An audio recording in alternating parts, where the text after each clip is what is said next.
Magandang araw mga guys. Ako maliligo. Narito ako sa banyo.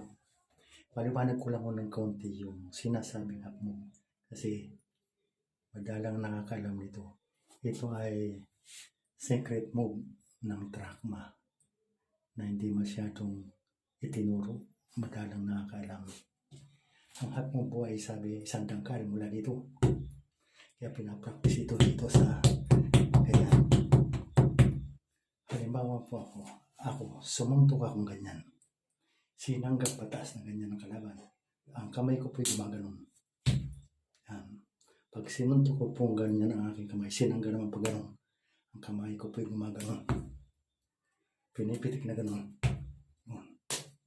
Yan. Tapos dire-diretso po yun. Diba sumuntok ko sinanggang ganon. Ito pong kamay ko ay gumaganon. Dire-diretso po yun. Hanggang hindi tumutumbang kalaban. Pagka tumakang ganun, diretso hanggang hindi tumutumbang kalaban. Yun ang continuous attacking. Thank you po sa panonood.